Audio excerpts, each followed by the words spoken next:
네, 이제 그 마지막 주제는요. 정말로 침체가 오는 것 같은데 저점의 시기는 언제일까요? 입니다. 아까 분명 시기는 말하지 말랬는데 이 사람은 왜 한 입으로 두 말할까 생각하실 수 있는데 그래서 들어가기 앞서 이렇게 얘기를 했어요. 자, 과거 침체 시 평균적으로 저점이 어느 정도에 나왔다. 그러니까 레벨은 말할 수 있지만 시기는 말 못한다. 뭐 이런 식으로 얘기를 했는데 그래서 이제 사실 시기까지 말하는 것은 너무나 위험하기는 한데 그렇다고 해서 아무 이야기도 안 하며 아무 의견도 없는 것처럼 있으면 너무 무책임한 모습이지 않겠느냐. 그래서 말하는 즉시 틀릴 것이다 라는 걸 알지만은 한번 해보도록 하겠습니다. 일단 사실은 제가 이제 그전에도 요 시기를 대충 말씀드린 게 있죠. 7월에서 10월 정도가 저점 형성되지 않겠느냐 하는 얘기를 드렸는데 일단은 뭐 그 레벨부터 보겠습니다. 레벨로 보면은 평균적으로 침체 갔을 때 S&P 500이 32.4%좀 빠졌다. 그리고 평균적으로 S&P 500의 경우에는 침체에 따른 약세장이 14개월 정도 가니까 그거 치면 한 내년 2월까지 약세장 올 수 있다. 그러고 나서 정고점 회복에는 보통 걸리는 시간을 계산해 보니 2025년 초 정도에 직전 고점 회복할 수 있을 거다. 뭐 이런 얘기들 드린 바 있습니다. 요거 이제 지난주 영상 보시면 다 나옵니다. 근데 만약에 이게 침체가 아닌 지금 하락이다라고 해보면은 그러면 14%밖에 안 빠져야 되고 당장이라도 회복을 해야 된다.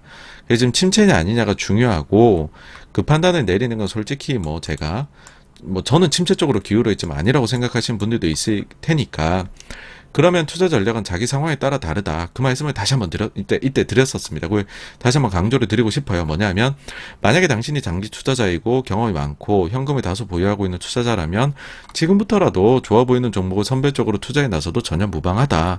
하지만 저는 이제 일반적인 분들을 이제 가정하고 산정하고 말씀드려야 될 거. 왜냐면 투자자 분포는 굉장히 넓습니다. 그러면 일반적인 투자자분들은 이미 주식이 다수 보유가 돼 있을 거고 그중에 손실이 많이 나기신 분들이 많으실 거다. 그분들은 현금이 비중이 적을 텐데 그러면은 좀 침체가 왔을 때 더 깊은 심도로 침체 하락이 있을 수 있는데 벌써부터 그 현금을 쓰실 필요는 없다. 그럼 만약에 안 와서 반등을 하며 이미 보유하고 있는 주식에 손실이 줄어드니까 그것만으로도 괜찮지 않겠느냐. 현금은 정말 아껴 쓰셔야 된다. 이렇게 상황에 따라서 다른 말씀을 드린 바가 있습니다. 네. 다시 한번 명심해 주시면 좋을 것 같고요. 그 레버리지는 절대 쓰지 마시고요. 이제 다시 시기로 돌아와가지고서 코로나의 특징에 대해서 다시 한번 저희가 생각을 해보려고 해요. 코로나하고 금융위기를 정리해 본 겁니다. 연준이 썼던 정책하고 코로나하고 금융위기 시기를 비교해 보면요. 금융위기 때 증시 고점이 2007년 10월이었고 증시 저점이 2009년 3월이었습니다. 고점에서 저점까지 1년 6개월이 걸렸어요. 근데 코로나 때는 2월에서 3월까지 불과 1개월, 한 달밖에 걸리지 않았습니다. 엄청나게 시간이 짧아진 거죠. 예, 그 다음에 제로금리를 그 금융위기 때는 2008년 12월에 도달을 했고 제로금리에 코로나 때는 2020년 3월에 도달을 했습니다. 그러고 나서 처음으로 이제 그 긴축을 하기 시작한 거죠. 처음으로 테이퍼링에 대해서 연준이 언급한 게 테이퍼 텐트럼이 나왔던 2013년 5월이었고요. 금융위기 땐 요번에는 2021년도 1월이었습니다. 1월 FMC 때 이게 나왔죠. 그래서 요 기간 자체가 금융위기 때는 제로금리에서 최초 테이퍼링 언급까지 4년 6개월이나 걸렸는데 코로나 때는 이게 10개월밖에 안 걸리더라 라는 겁니다. 대단히 압축적이었습니다. 그리고 실제 테이퍼링을 실행한 것도 12월이고 2021년도 11월 그래서 제로금리 때에서 시기랑 비교해보면 대단히 단축이 되었죠. 그 이후에 양적 완화 종료되기까지 테이퍼링을 했었을 때는 양적 완화 종료까지의 시간이 1년이 걸렸죠. 근데 요번에는 4개월 정도밖에 안 걸립니다. 그리고 첫 번째 금리 인상을 하는 게 2015년도 12월이었어요. 근데 이번에는 종료와 함께 금리를 올려버렸습니다. 그 다음에 그 소위 말해서 QT라고 하죠. 자산을 줄여나가는 연준이. 그게 시작이 된 게 금융위기 때는 17년도 9월이었는데 시기들의 차이가 느껴지시죠. 그렇죠? 근데 코로나 때는 3개월밖에 차이가 안 나요. 22년 6월부터 지금 하고 있잖아요.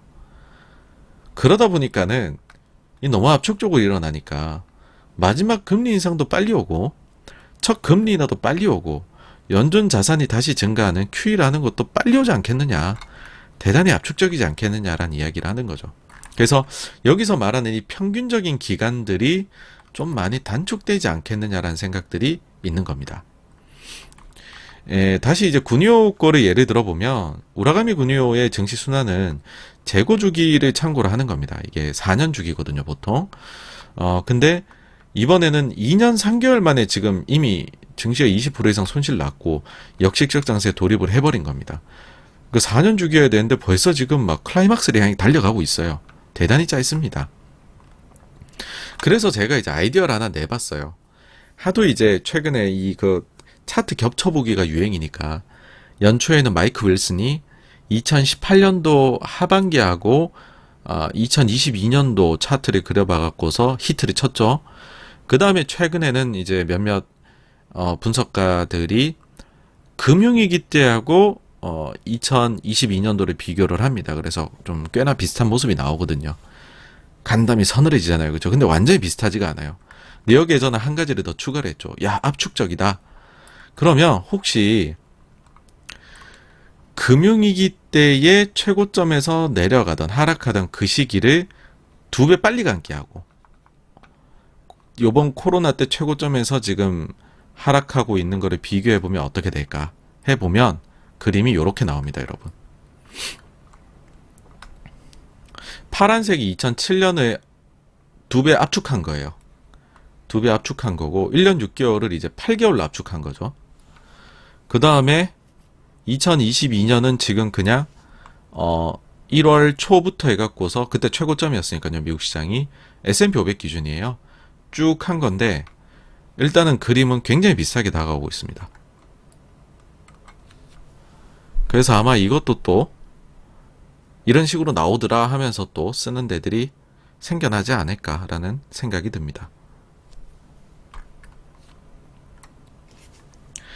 만약에 그래서 이 금융위기 때하고 동일하다라고 가정을 세운다면 여기까지 가는 데에 지금 76개가 남았어요. 그래서 76영업일이 남은 거고 한 달에 영업일이 대충 한 20일이니까 거의 한 4개월 가량 저점까지는 남았다. 이렇게 볼 수 있는 거고, 그러니까 이거 다 가정이에요. 이거 나중에 되면 다 틀린 얘기 될 수 있습니다. 뭐 어떻게 대깔꼬마니 전 똑같겠어요. 지금까지 갔다고 또 다 같은 것도 아닙니다. 그냥 이거는 그냥 약간 참조예요. 재미입니다. 그렇게 해서 보면은 10월 중으로 미국 증시 저점이 나올 수도 있다. 예, 나올 수 있지 않을까라는 거고, 그러면 제가 기존에 가졌던 7월에서 10월 사이 저점론하고는 일단 비슷하게 흘러가지 않을까라는 겁니다. 그리고 요렇게 된다면 그 다음에 이제 아까 한국의 우리 특징을 분석했잖아요. 앞에. 한국은 정말 빨리 반등한다고요. 한국은 2배를 저점을 빨리 찍어요. 그렇죠? 미국보다 저점을. 그러니까 그거를 고려를 하면 한국은 저 말한 미국의 저점 시기보다 1, 2개월 정도 저점을 빨리 잡고 우리는 먼저 오르기 시작하지 않을까라고 생각을 합니다. 물론 이제 그러실 수 있습니다. 이제 내릴 때는 야 도대체 뭐가 트리거가 돼야지만은 내리는 거니 하셨다면 이렇게까지 세상이 안 좋다 그러는데 반등을 하려면 뭐가 좋아져야지 반등을 하는 거니 생각하실 수가 있어요. 그렇잖아요. 뭔가 좋아지는 뉴스가 있어야지, 뭐 트리거가 있어야지 이렇게 하실 수 있는데 그 트리거는 지금 생각한 것들이 있는데 물론 이제 제 방송들에서 여러 차례 여기저기서 들으셨을 거예요. 근데 그거를 총정리를 해갖고서 빠르면 다음 시간 아니면 다다음 시간 정도에 한번 말씀을 드려볼까 합니다. 슬슬 그런 말씀을 드릴 시기가 되지 않았나 하는 생각이 드네요. 네. 그래서 저희 이제 라이브 방송 계속 좀 들어와 주십사 하는 마음에서 그런 말씀을 드렸습니다. 네네. 그래서 사실 또 오늘도 지금 내용이 너무 길어요. 11시 40분이에요, 지금. Q&A까지 하면 이것도 엄청나게 시간이 또 갈 텐데, 어쨌든지 간에 이제 긍정적인 얘기도 저는 이제 전 사실은 둠이나 하락을 맞췄다. 그런 거를, 그런 쪽으로 이미지가 굳어지는 건 대단히 별로입니다. 저의 모토는 그렇습니다, 여러분. 저의 모토는 뭐냐면, 시장이 좋을 때, 남들보다 제가 반발 앞서 있는 게 최고 좋다고 생각을 해요. 그때가 짱입니다, 여러분. 다른 사람들도 제 주변의 사람들이 행복해하고 있고 저는 그 사이에서 좀 더 행복을 느끼거든요. 그게 최고입니다. 남들이 빠질 때 난 덜 빠졌다. 남들이 빠질 때, 나는 뭐 해갖고 돈을 벌었다. 그거 별로예요. 앙드레 코스텔라의 책에도 나오잖아요. 자기가 처음엔 공매도로 부자가 됐는데 나중에 공매도 해보니 주변이 사람들이 워낙 상황이 지인들이 나빠서 그때부터 공매도를 안 하게 되었다. 이제 그렇게 된 거죠. 그런 것과 같은 겁니다. 그래서 어쨌든 여기까지가요. 오늘 준비한 내용의 전부이고요. 이제는 Q&A로 넘어가도록 하겠습니다.